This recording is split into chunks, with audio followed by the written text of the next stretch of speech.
السلام علیکم۔ بدھ مت کے پیروکار اور میانمار کی فوج جس صفاقی اور درندگی کے ساتھ مسلمانوں کا قتل عام کر رہی ہے، ان کی نسل کشی کر رہی ہے، ان کی بستیوں کو تاراج کر رہی ہے، ان کی بستیوں کو آگ لگا رہی ہے، ان کے ٹکڑے ٹکڑے کر کر ان کو سمندر برد کر رہی ہے، بوریوں میں بند کر کے سمندر برد کر رہی ہے، بچوں کو کاٹ رہی ہے، ہماری ماؤں، ہماری بہنوں، ہماری بیٹیوں کی عزتوں کو پامال کیا جا رہا ہے، یقیناً یہ وہ قیامت صغریٰ ہے جس کا اظہار میں الفاظ میں نہیں کر سکتا۔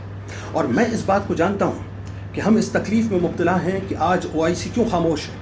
آج بین الاقوامی حقوق انسانی کی تنظیمیں اور ان کے چیمپئنز کیوں خاموش ہیں، آج مسلم امہ میں یکجہتی کیوں نہیں ہے۔ یہ ایک سوال ضرور ہے، لیکن میں ایک بات جانتا ہوں کہ ہم انفرادی طور پر ایک کام تو کر سکتے ہیں، اور وہ کام یہ ہے کہ اللہ تعالیٰ نے ہمیں دعا کی طاقت اور اس کے ہتھیار سے نوازا ہے۔ الدعا سلاح المومنین، دعا مومن کا ہتھیار ہے۔ آئیے ایک مرتبہ سورہ فاتحہ، 3 مرتبہ